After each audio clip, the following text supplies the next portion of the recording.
Hello friends, welcome you all in basic science chemistry lecture. In previous lecture, we have discussed about atmospheric corrosion.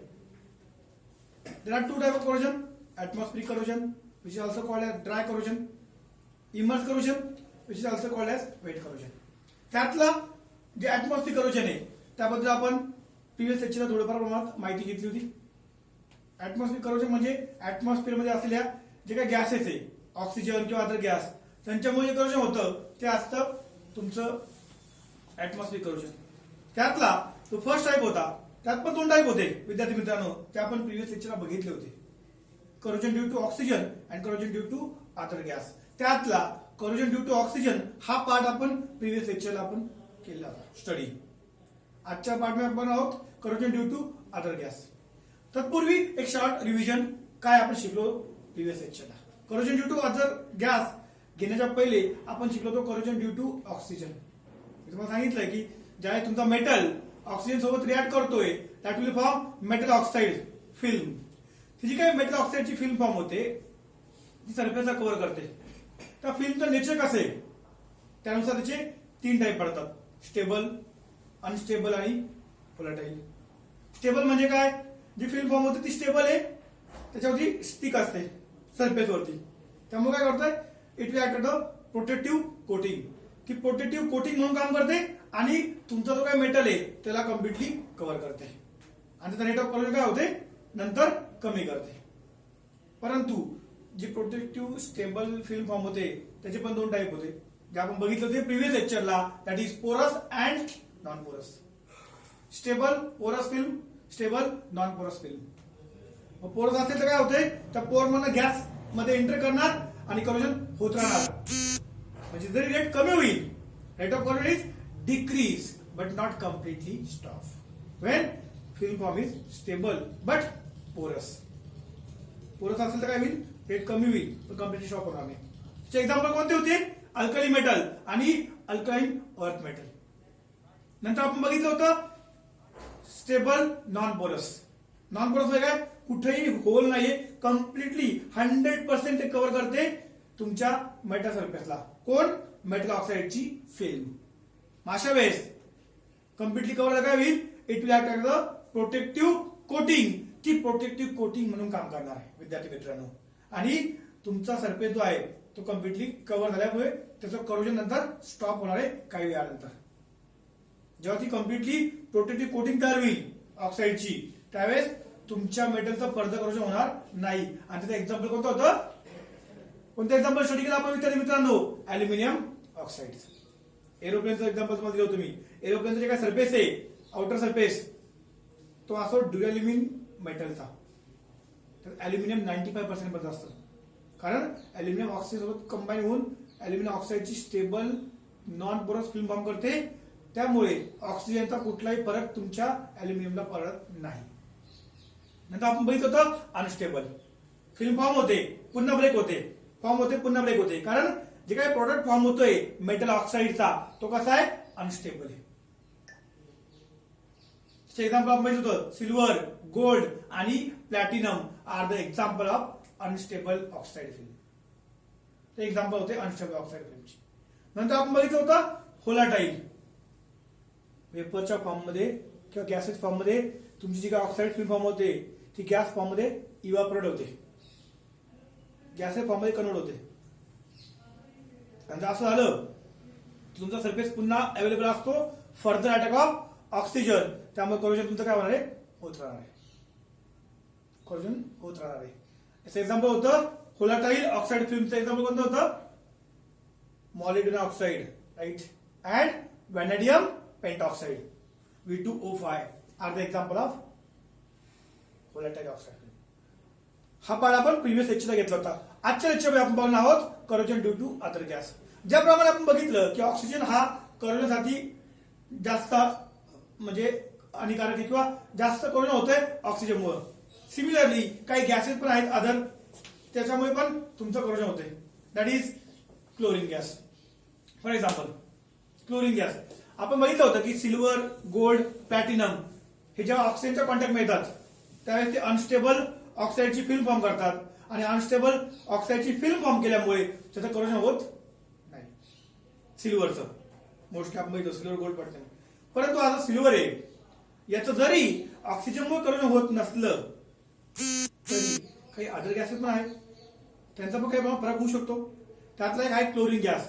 जर तुमचा silver क्लोरीनच्या contact मिळाला, when silver come in contact with chlorine gas, it will form silver chloride AgCl, which forms white PPT.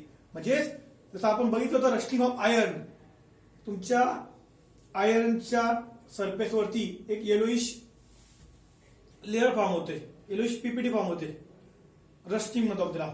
तसं silver chloride मध्ये तुमच्या सिल्वरच्या वरती एक white PPT form होते. White PPT form due to reaction of silver with chlorine. तुमचा silver जो आहे तो क्लोरीन सोबत रिएक्ट केल्यामुळे एक व्हाईट पीपीटी फॉर्म होते. This is the effect of chlorine gas on silver. थोडक्यात काय विद्यार्थी मित्रांनो, जरी तुमच्या सिल्वरचं ऑक्सिजन मुळे करोजन होत नसलं तरी तुमच्या सिल्वरचं क्लोरीनमुळे करोजन होतं आणि व्हाईट प्रेसिपिटेट फॉर्म होतं. That is corrosion due to other gas. दुसरं आपण बघूयात effect corrosion due to other gas, that is hydrogen. Hydrogen gas, ज्या तुमचा हायड्रोजन गॅस विद्यार्थी मित्रांनो स्टीलच्या कॉन्टॅक्ट मध्ये येतो. Wien it comes in contact with steel alloy at room temperature, साधारणतः नॉर्मल टेम्परेचरला हायड्रोजन गॅस जो आहे ऍटमॉस्फिअर मध्ये असला तो तुमचा जो कार्बन तो स्टील आहे, स्टील आपण जे वापरतोय त्या स्टील अलॉय मध्ये हायड्रोजन गॅस काही प्रमाणामध्ये ऍब्सॉर्ब होतोय. At room temperature hydrogen atoms absorb by carbon steel alloy. म्हणजे जो तुमचा कार्बन आहे तो काही प्रमाणात हायड्रोजन मध्ये ऍब्सॉर्ब होतोय. सॉरी, जो काय तुमचं स्टील आहे, स्टील म्हणजे काय, स्टील मध्ये असतं Fe म्हणजे आयर्न आणि कार्बन, दोघांचं कॉम्बिनेशन असतं स्टील मध्ये. आपण जे स्टील वापरतोय तर साधारणतः 95% पर्यंत आयर्न असतं आणि 5% पर्यंत त्यात कार्बन मिक्स करून आपण अलॉय बनवतोय. मग ते आपली डिपेंडिंग ऑन द नीड कार्बनचं प्रमाण आपण कमी जास्त करतो आणि तुमच्या प्रॉपर्टीज चेंज होतात. ते कसं आहे इन डिटेल आपण बघणार आहोत सेकंड सेमिस्टरला. आता फक्त स्टील म्हणजे काय, स्टील इज अलॉय म्हणजे आपण मराठीत जे म्हणतो मिश्र धातू, दोघांच्या कॉम्बिनेशनने बनलेला असतो. त्यात 95% पर्यंत Fe आणि रिमेनिंग 5% पर्यंत मॅक्झिमम त्यात कार्बन असतं आणि ते कार्बन 5% पर्यंत ऍड केल्यामुळे त्या ज्या Feच्या प्रॉपर्टी आहे त्या बऱ्याच प्रमाणात चेंज होतात. त्याला आपण म्हणतो अलॉय. म्हणजे स्टील आहे त्यात कार्बन पण मिक्स असतं, Fe 95 पर्यंत आणि 5% पर्यंत कार्बन. मग आता ज्या वेळेस तुमचा जो स्टील अलॉय त्याच्या कॉन्टॅक्ट मध्ये ज्या हायड्रोजन ऍटम येतो, हायड्रोजन गॅस येतो, तो हायड्रोजन गॅस गेट ऍब्सॉर्ब होतोय. ऍब्सॉर्प्शन आणि ऍडसॉर्प्शन काय फरक आहे हे आपण पहिल्या चॅप्टर मध्ये शिकलेलो आहोत. कॅटलिसिसच्या वेळी तुम्हाला सांगितलं की ऍब्सॉर्प्शन आणि ऍडसॉर्प्शन दोघांमधला फरक काय विद्यार्थी मित्रांनो. मग त्या स्टील अलॉय मध्ये तुमचा कार्बन काय होतोय, ऍब्सॉर्ब होतोय. सॉरी, हायड्रोजन ऍटम्स त्यात ऍब्सॉर्ब होतोय स्टील अलॉय मध्ये. आणि तो हायड्रोजन ऍटम ज्यावेळेस ऍब्सॉर्ब होतोय तो तुमच्या स्टील मध्ये एक तर ऍटॉमिक फॉर्म मध्ये असतो किंवा मॉलिक्युलर फॉर्म मध्ये असतो. म्हणजे ऍटॉमिक फॉर्म म्हणजे सिंपल हायड्रोजन ऍटम मध्ये असेल किंवा तुमच्या कार्बन सोबत कंबाईन होऊन CH4च्या फॉर्म मध्ये तो कन्वर्ट व्हायचा प्रयत्न करतो. एवढं डिटेल मध्ये तुम्हाला सिलेबस मध्ये नाहीये इन्क्लूड केलं. फक्त तुम्हाला काय पाहिजे, ती रिएक्शन कशी होते, काय होते, that part is not included in your syllabus. तो तुमच्या सिलेबस मध्ये इन्क्लुडेड केलेला नाही.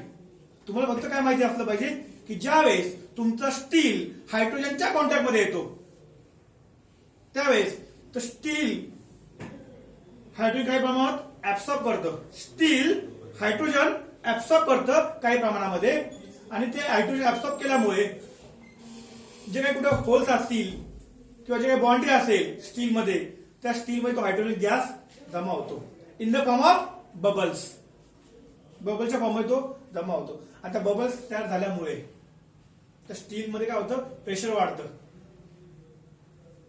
आणि हे सगळं झाल्यामुळे म्हणजे हायड्रोजन गॅस, तुमचा स्टील, हायड्रोजन गॅस जर तुमच्या स्टीलच्या कॉन्टॅक्टमध्ये आला, तो काय करतोय, स्टील हायड्रोजन गॅस काही प्रमाणात ऍब्सॉर्ब करतोय. आणि ऍब्सॉर्ब केल्यानंतर जेवढे गॅप असेल किंवा बाउंड्री असेल, त्या बाउंड्रीमध्ये तो हायड्रोजन गॅस जमा होतो in the form of bubbles. आणि तो बबल्स मध्ये जमा झाल्यामुळे तुमचं जो काही मेटल आहे त्याच्यामध्ये एक प्रेशर वाढवतं हवेचं. प्रेशर वाढल्यामुळे काय होतं, तुमच्या स्टीलची जी काही प्रॉपर्टी असते, ज्याला आपण म्हणतो डक्टिलिटी, मेलॅबिलिटी किंवा त्याची स्ट्रेंथ जी आहे, the strength, ductility, malleability, that property get change, alter. त्या प्रॉपर्टी थोडासा फरक पडतो, प्रॉपर्टी बदलतात, मेलॅबिलिटी आणि डक्टिलिटी. थोडक्यात काही प्रमाणामध्ये तुमचं जे स्टील आहे, त्या स्टील बिकम ब्रिटल, ठिसूळ बनते. जी स्ट्रेंथ पाहिजे ती स्ट्रेंथ मिळत नाही, स्ट्रेंथ काय होते, कमी होते. कशामुळे, तुमच्या स्टीलनी जे हायड्रोजन गॅस ऍब्सॉर्ब केलाय त्याच्यामुळे. आणि काय झालं, तुमच्या स्टीलच्या कॉन्टॅक्टमध्ये ज्यावेळेस हायड्रोजन गॅस आला, त्यावेळेस स्टीलच्या कॉन्टॅक्टमध्ये हायड्रोजन गॅस आल्यामुळे काय आलं, तो हायड्रोजन गॅस स्टीलनी काय केलं, ऍब्सॉर्ब करून घेतला. त्यामुळे एक बबल फॉर्म झाले. बबल फॉर्म झाल्यामुळे तुमच्या स्टीलची स्ट्रेंथ कमी झाली. स्ट्रेंथ कमी होणे म्हणजे तो काय होतो, ब्रिटल. ब्रिटल म्हणजे काय, ठिसूळ, लगेच फुटणार आहे किंवा स्ट्रेंथ कमी झाली. ठिसूळ आपण त्याला म्हणतो, ठिसूळ झालाय किंवा सहजपणे तुटतोय. That brittlement takes place due to hydrogen. म्हणजे हायड्रोजनमुळे काय झालंय, तुमचा स्टील ब्रिटल झालाय, सहजपणे तो फुटतोय. त्याला आपण म्हणतोय हायड्रोजन इनब्रिटलमेंट प्रोसेस. काय प्रमाणात तो ब्रिटल होतोय. म्हणजे हा इफेक्ट कशामुळे आला, अदर गॅस. अदर गॅसमुळे तुमचं म्हणजे हायड्रोजनमुळे तुमचं स्टील काय झालंय, ब्रिटल झालंय. That is called as hydrogen embrittlement process. ठीक आहे, समजलं विद्यार्थी मित्रांनो, काय इफेक्ट होतोय अदर गॅसचा. आपण बघितलं क्लोरीनचा आणि हायड्रोजन गॅसचा काय इफेक्ट झाला तुमच्या मेटलवरती. आता आपण बघूयात next topic, that is factors affecting the corrosion. आता आपण स्टडी केलाय ऍटमॉस्फिअरिक करोजन. कशामुळे होत आहे, हवेत असलेला gases, it may B oxygen, it may B silver, chlorine gas, hydrogen gas, number of gases जे ऍटमॉस्फिअर मध्ये प्रेझेंट आहे, त्यांच्यामुळे जे करोजन होतं ते ऍटमॉस्फिअरिक करोजन. मग आता हे ऍटमॉस्फिअरिक करोजनला अफेक्ट करणारे फॅक्टर कोणते, म्हणजे कमी किंवा जास्त करणारे फॅक्टर कोणते. इम्प्युरिटीज. पहिला फॅक्टर आहे इम्प्युरिटी इन ऍटमॉस्फिअर. दूसरा फैक्टर है टेम्परेचर. थर्ड फैक्टर है moisture present in atmosphere. First impurities in atmosphere. समजा तुमच्या एटमॉस्फेअर मध्ये इम्प्युरिटी जर जास्त प्रमाणात वाढली, इम्प्युरिटी वाढली तर नंबर ऑफ गॅसेस पण वाढणार. फॉर एक्झाम्पल, दोन फ्रेंड आहे, दोघांनी कार एकाच वेळी एकाच कंपनीची कार परचेस केली. एक आहे सिटीमध्ये, एका कंपनीत जॉब करतोय त्यांनी, आणि काही ग्रामीण भागाचा शेतकरी मित्र असेल त्यांनी कार खरेदी केली. आणि 5 वर्षानंतर समजून घ्या, दोन फ्रेंड आहे, एक आहे सिटीमध्ये काम करतोय कंपनीमध्ये, दुसरा आहे ग्रामीण भागात शेतकरी फार्मिंग करतो, शेती करतोय. आता दोघांनी एकाच कंपनीची एकाच वेळी कार खरेदी केली आणि 5 वर्षानंतर त्या कार, समजा असं म्हटलं की ती कार 5 वर्षांपर्यंत सेम त्यांनी किलोमीटर प्रवास केलेला आहे, पण ती कारची काही सरफेस असेल, मेटल सरफेस, जी बॉडी म्हणतो बाहेरची मेटलची, त्याच्यात आपण 5 वर्षांतर ऑब्झर्वेशन केलं तर असं जाणवतं की जो मित्र इंडस्ट्रीमध्ये काम करतोय, जिथे पोल्युशन जास्त आहे, त्या कारचा जो काही लोअर सरफेस आहे तो बऱ्यापैकी खराब झालेला असेल, म्हणजे गंज पकडले असेल किंवा रस्टिंग झालेला असेल, कम्पेअर टू जो मित्र ग्रामीण भागात आहे त्याच्या कारच्या तुलनेत. कारण काय, जो मित्र सिटीमध्ये असतो, इंडस्ट्री एरियामध्ये काम करतो, त्या इंडस्ट्रीमध्ये जे कंपनीमध्ये जे काही गॅसेस बाहेर पडत आहेत, carbon dioxide, hydrogen, oxygen, number of gases बाहेर पडत आहेत, त्या गॅसेसचा इफेक्ट कशावर होतो, त्या मेटलवरती. ती कार त्या इंडस्ट्रीमध्ये असेल, त्या सराउंडिंग मध्ये जे गॅस आहे त्यात इम्प्युरिटी प्रेझेंट आहे, त्या इम्प्युरिटीमुळे काय होणार आहे, त्या कारचा जो सरफेस आहे त्याचं करोजन जास्त प्रमाणात होणार आहे. म्हणजे थोडक्यात काय, जेवढी इम्प्युरिटी वाढणार तुमच्या ऍटमॉस्फिअरमध्ये तेवढी नंबर ऑफ गॅसेस वाढणार आणि प्रत्येक गॅसचा इफेक्ट काहीतरी प्रमाणात तुमच्या मटेरियलवरती होणार आहे आणि त्याच्यामुळे तुमच्या मटेरियलचं काय होणार आहे, करोजन होणार आहे. आता करोजन वाढल्यामुळे लाईफ काय होणार आहे, कमी होणार आहे. इन शॉर्ट, थोडक्यात काय, जेवढी इम्प्युरिटी वाढणार तेवढं करोजन वाढणार. जेवढी इम्प्युरिटी कमी, ग्रामीण भागात आहे करोजन किंवा केमिकल गॅसचा जास्त काही फरक पडणार नाहीये. मग अशा वेळेस करोजन काय होईल, कमी होईल. म्हणजेच इम्प्युरिटी जर वाढली करोजन वाढतं, इम्प्युरिटी जर कमी झाली करोजन काय होते, कमी होते. First factor. Second factor, temperature. जी काही रिॲक्शन घडते विद्यार्थी मित्रांनो करोजनची, त्या रिॲक्शनचा रेट जर तुमचं टेम्परेचर वाढलं, रेट ऑफ करोजन काय होते, वाढतो. If the temperature is increase, rate of corrosion is increase. म्हणजे जसं जसं टेम्परेचर वाढणार तसं करोजन तुमचं वाढणार आहे विद्यार्थी मित्रांनो. If the temperature is increase, rate of corrosion is increase. जी रिॲक्शन आहे त्याच्यामुळे करोजन होतंय, त्या रिॲक्शनचा रेट हा टेम्परेचर वाढल्यानंतर वाढतोय. त्यामुळे जितकं टेम्परेचर जास्त असेल तितकं जी रिॲक्शन आहे, जी गॅस आहे त्यांचा अटॅक जास्त प्रमाणात होईल. रिॲक्शनचा रेट रिॲक्शन रेट वाढणार आहे आणि त्यामुळे with the increasing temperature rate of reaction which leads to corrosion, त्यांच्यामुळे करोजन होणार आहे. त्या रिॲक्शन रेट वाढतोय. म्हणजेच जर टेम्परेचर वाढलं करोजन वाढणार आहे. ठीक आहे. Third factor, moisture. जर तुमच्या ऍटमॉस्फिअरमध्ये मॉइश्चरचं प्रमाण जास्त असेल, मॉइश्चर म्हणजे काय, वॉटर ड्रॉपलेट, ह्युमिडिटी आपल्याला म्हणतो, आर्द्रता, ती जर वाढली तर काय होतंय. आता जसं मी तुम्हाला एक्झाम्पल दिलं, समजा दोन मित्र आहे, एक मुंबईत जॉब करतोय आणि एक पुण्यात जॉब करतोय. कम्पेअर टू पुणा, मुंबईतलं जे वातावरण आहे तिथे ह्युमिडिटी असते, मॉइश्चरचं प्रमाण हवेमध्ये जास्त आहे. जर तुम्ही, मी जे एक्झाम्पल दिलं, दोन मित्र आहे, दोघांनी कार खरेदी केल्या एका कंपनीच्या एकाच वेळी आणि 10 वर्षांनंतर भेटले, तर जो मित्र मुंबईमध्ये आहे त्याची जी कार असेल त्या कारचं जर काही मेटल असेल त्याचं रस्टिंग जास्त प्रमाणात झालेलं असेल compare to friends in Poona. कारण पुण्यातली जी हवा आहे त्यात थोडीशी ह्युमिडिटी कमी आहे, मॉइश्चरचं प्रमाण कमी आहे. पण जो मित्र मुंबईत आहे तिथे जी हवा आहे त्यात मॉइश्चरचं प्रमाण जास्त आहे. मॉइश्चर वाढल्यामुळे करोजनची रिॲक्शन काय होते, वाढते. This is the third factor which affect the corrosion. Third factor आहे जो तुमचं करोजन अफेक्ट करतोय, that is moisture present in atmosphere. समजलंय. इन शॉर्ट, टेम्परेचर वाढलं करोजन वाढणार, इम्प्युरिटी वाढली करोजन वाढणार, मॉइश्चर वाढलं करोजन वाढणार. मग आता तुम्हाला तर कळलंय की हे 3 फॅक्टर आहे, impurity in atmosphere, temperature and moisture. तर तुम्ही तुमच्या जे काही मशीन असतील तुमची, त्याची लाईफ तुम्हाला वाढवायची, तुम्ही काय करणार, काळजी घेणार की ते इम्प्युरिटी जिथे जास्त असेल ऍटमॉस्फिअरमध्ये त्या ठिकाणी ते इन्स्ट्रुमेंट तुम्ही ठेवणार नाही. टेम्परेचर शक्यतो कमी ठेवायचा प्रयत्न करणार आणि मॉइश्चर जर असेल तर मॉइश्चर रिमूव्ह करण्यासाठी तुम्ही प्रयत्न करणार आणि तुमच्या मशीनची लाईफ तुम्ही वाढवणार. कधी तुम्हाला एक शक्य झालं ज्यावेळेस तुम्हाला या गोष्टीचं नॉलेज मिळालं, when you come to know what are the factors which are responsible for atmospheric corrosion or dry corrosion, then and then only you will find out the solution to minimize the corrosion. समजते.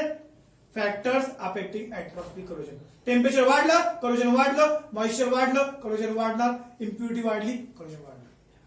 That means they are directly proportional to the rate of corrosion.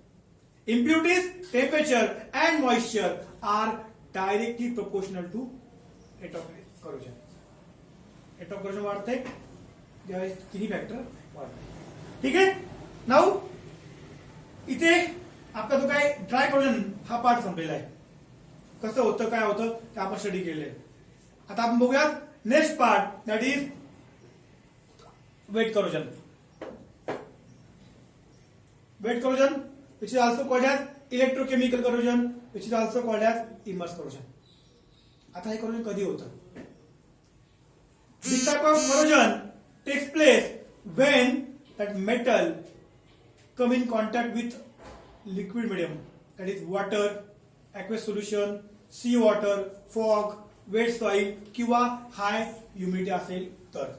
म्हणजेच ज्यावेळेस तुमचा metal कुठेतरी liquid मिडियमच्या कॉन्टॅक्टमध्ये येणार, liquid मिडियमच्या, म्हणजे एक तर वॉटर असेल किंवा मग ते रिव्हर वॉटर असेल, सी वॉटर असेल, फॉग असेल किंवा जमिनीमध्ये पाण्याचं प्रमाण जास्त असेल, म्हणजे आपण म्हणतो की वेट सॉइल असेल किंवा ह्युमिडिटी जास्त प्रमाणात असेल तर हे वेट करोजन किंवा इलेक्ट्रोकेमिकल करोजन त्यावेळेस होते. किंवा तुमचं जे काही वॉटर आहे त्या वॉटरचं नेचर जर ऍसिडिक असेल किंवा अल्कोहोलिक असेल, अल्कलाइन असेल, ऍसिडिक किंवा अल्कलाइन असेल तर या टाइपचे करोजन होते. That means when metal comes in contact with liquid medium, then such type of corrosion takes place. Electrochemical नाव दिलं बाळांनो. ज्याच्यात काय होणार आहे, ज्यावेळेस तुमचा मेटल कुठल्या तरी लिक्विडच्या कॉन्टॅक्टमध्ये येईल, आता लिक्विडमध्ये आयन्स असतील, म्हणजे जसं मी म्हणतो की इलेक्ट्रोलायटिक असेल ते सोल्युशन, तर आयन्स असतील तर काय होईल, due to presence of ions there is formation of cell. Cation form होतील, एनायन फॉर्म होईल, एक पार्ट बनेल कॅटायन, दुसरा पार्ट बनेल एनायन आणि दोघांमध्ये रिएक्शन होईल. आणि जो पार्ट तुमचा एनोड म्हणून काम करेल त्या पार्टचं काय होणार आहे, करोजन. दोन पार्ट फॉर्म झाले, एक कॅथोड एक एनोड. कधी, ज्यावेळेस तुमचा मेटल कुठल्या तरी लिक्विडच्या कॉन्टॅक्टमध्ये येणार आहे, लिक्विड मिडियमच्या कॉन्टॅक्टमध्ये येईल, त्यावेळेस one part become cathode, another part become anode. अशी जर कंडिशन झाली, एक पार्ट कॅथोड बनतोय, एक पार्ट एनोड बनतोय, तर जो पार्ट तुमचा एनोड म्हणून काम करेल त्या पार्टचं काय होणार आहे, करोजन होणार आहे. तिथं डिग्रेडेशन किंवा डिसइंटिग्रेशन ऑफ मेटल होणार आहे. Like decay or destruction of metal takes place on that part which become anode. जो एनोड म्हणून काम करणार आहे त्याचं करोजन होणार आहे, आणि जो कॅथोड म्हणून काम करेल तो प्रोटेक्ट होणार आहे, तो सेफ राहणार आहे. आणि जो एनोड म्हणून काम करेल त्याचं करोजन होईल, पण करोजन झाल्यानंतर त्याच्यावर जी काही फिल्म फॉर्म आहे त्याला आपण म्हणतोय करोजनचा प्रोडक्ट. तो करोजनचा जो प्रोडक्ट फॉर्म होईल तो कसा आहे त्याच्यावरती पण पुढचं त्या मेटलचं लाईफ डिपेंड असेल. म्हणजे समजा करोजन झालं एनोडचं, एक पार्ट बनला कॅथोड, एक पार्ट बनला एनोड, दो पार्ट एनोड बनतोय त्याचं होतंय करोजन, आणि करोजन झाल्यामुळे त्याच्यावरती काही फिल्म फॉर्म झाली किंवा लेअर फॉर्म झाला कॅथोडच्या वरती, एनोड काय होते, कमी कमी होणार आहे, कॅथोड सबस्टन्स जमा होणार आहे. समजून घ्या, एक कॅथोड आहे एक एनोड आहे, दोन्ही लिक्विड मिडियमचे कॉन्टॅक्ट मिळाले, liquid will act as a electrolyte, one part cathode another part anode. Anode काय होईल, ऍक्टिव्ह इलेक्ट्रोड बनून तो डिझॉल्व्ह होईल, साईज कमी होईल, रस्टिंग होईल, त्याचं करोजन होणार आहे. दो पार्ट एनोड बनेल त्याचं रस्टिंग होईल, साईज कमी होईल, त्याचं करोजन होणार आहे, आणि जो कॅथोड आहे त्याच्यावर सबस्टन्स जमा होणार आहे. That is called as corrosion product. आणि हा जो करोजन प्रॉडक्ट आहे विद्यार्थी मित्रांनो, तो कसा आहे, म्हणजे वॉटरमध्ये सोल्युबल आहे की इनसोल्युबल आहे. सोल्युबल म्हणजे काय, डिझॉल्व्ह होते. शुगर वॉटरमध्ये ऍड केली डिझॉल्व्ह होते, सोल्युबल. सॉइल टाकली सोल्युबल नसते. मग शुगर सोल्युबल, सॉइल किंवा जे आपण स्टोन म्हणतोय ते डिझॉल्व्ह होत नाही. मग करोजन नंतर तुमचा जो काही प्रॉडक्ट मिळणार आहे तो जर सोल्युबल असेल तर पुन्हा करोजन होत राहणार आहे, कारण सरफेस अवेलेबल. तो इनसोल्युबल असेल तर करोजन कमी होणार आहे. हे कशा पद्धतीने होणार आहे इन डिटेल मध्ये आपण पुढे याच्याविषयी अभ्यास करणार आहोत विद्यार्थी मित्रांनो. समजते की कशा पद्धतीने ते करणार आहोत. आता फक्त एवढं समजून घ्या की इलेक्ट्रोकेमिकल करोजन म्हणजे काय. ज्यावेळेस तुमचा मेटल कुठल्या तरी लिक्विडच्या कॉन्टॅक्टमध्ये येतो, the liquid will act as a electrolyte, आणि जर तुमच्या मेटलच्या सराउंडिंगला जो एरिया आहे त्याचं कॉन्सन्ट्रेशन कसं आहे, कमी जास्त आहे, किंवा मेटल डिफरंट आहे किंवा सेम आहे, मेटल सेम आहे, टेम्परेचर किंवा सराउंडिंग डिफरंट आहे, किंवा सराउंडिंग सेम आहे पण मेटल डिफरंट आहे आणि एकमेकांच्या कॉन्टॅक्टमध्ये आले कुठेतरी लिक्विड मिडियममुळे, तर तिथे सेल फॉर्मेशन होईल. One part become cathode, other part become anode. तो पार्ट कॅथोड बनेल तो सेफ, जो पार्ट एनोड बनेल त्याचं काय होणार आहे, करोजन होणार. समजतंय विद्यार्थी मित्रांनो, कन्सेप्ट समजून घ्या. मग काही शक्य आहे ज्यावेळेस तुमचा मेटल कुठेतरी लिक्विडच्या कॉन्टॅक्टमध्ये येईल. It may be water, water मतलब river water, sea water, fog, wet soil, किंवा हवेमध्ये जर ह्युमिडिटी जास्त असेल तर ह्या टाईपचं करोजन होते. मी पुन्हा सांगतोय, समजून घ्या. जर तुमचं इलेक्ट्रोकेमिकल करोजन किंवा वेट करोजन बद्दल मी बोलणार आहे त्यावेळेस एक डोक्यामध्ये फिट करून टाकायचं की एक पार्ट बनणार आहे कॅथोड, दुसरा पार्ट बनणार आहे एनोड. जो पार्ट एनोड बनणार आहे त्याचं काय होणार आहे, करोजन, आणि जो पार्ट कॅथोड बनणार आहे दॅट पार्ट बिकम सेफ. ठीक आहे, समजतंय.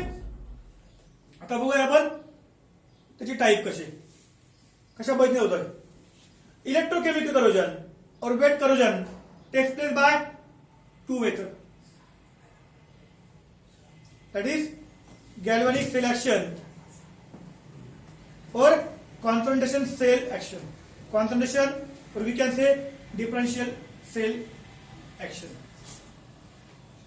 मतलब हे galvanic cell action किंवा कॉन्सन्ट्रेशन सेल ऍक्शन ही काय कन्सेप्ट आहे त्याच्याविषयी आपण पहिली माहिती घेऊया. मग तुमची बऱ्यापैकी आयडियाज क्लिअर होतील.